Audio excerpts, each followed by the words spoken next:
ভিডিওটা স্টার্ট করলাম 9th মে সকাল থেকে। আর সকালে আমার ব্রেকফাস্টে ছিল ম্যাগি আর তার সাথে ছিল দুধ।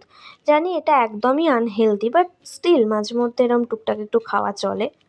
তো 9th মে ছিল কবিগুরু রবীন্দ্রনাথ ঠাকুরের জন্মবার্ষিকী 25শে বৈশাখ। তো প্রত্যেক বছরের মতো এই বছরও আমি ঘরোয়াভাবে আয়োজন করেছি, কবি প্রণাম করেছি। তো একটা পারফরমেন্স ছিল, সেটা কমপ্লিট করে নিয়েছি। তো সেটা যদি দেখতে চাও আমি অলরেডি বড় ব্লগে আপলোড করে দিয়েছি, গিয়ে দেখে আসতে পারো। দেন সব কিছু কমপ্লিট করার পর ফ্রেশ ট্রেশ হয়ে একেবারে খেতে বসে পড়েছি। আজকে ছিল পটল চিংড়ি, মাছের মাথা দিয়ে ডাল, আর ছিল কাতলা মাছের এই রেসিপিটা। তো জমিয়ে লাঞ্চ টাঞ্চ কমপ্লিট করার পর মা দিয়ে দিয়েছিল আমায় বেদানা। তো বেদানা টেদানা খেয়ে টুকটুক করে রেডি হয়ে বেরিয়ে পড়েছিলাম, আমার একটু কাজ ছিল। তো মাঝখানে আমি আর কোনো ক্লিপ নিতে পারিনি। টোটালি কাজ কমপ্লিট করার পর আমি বেরিয়ে ক্লিপ নিয়েছি। তো বাড়ি ফেরার পথে খুব ক্রেভিংস হচ্ছিল চুরমুর খাওয়ার। তো সেই মতোই দাঁড়িয়ে পড়েছিলাম ফুচকার দোকানে। আর কাকুকে বলেছিলাম খুব ঝাল ঝাল করে একটুখানি চুরমুর করতে।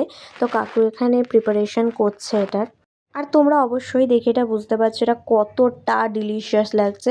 দেন আমি সব কিছু নিয়ে ঘরে চলে এলাম। ঘরে এসে আমি আর মা মিলে এটা একটুখানি খেয়েছিলাম, খুব টেস্টি হয়েছিল। দেন রাত্রিবেলা মা বানিয়ে দিয়েছিল একটু এগ রোল। তো ভিডিওটা এতটাই, দেখাবো নতুন কোনো ভিডিওতে। বাই।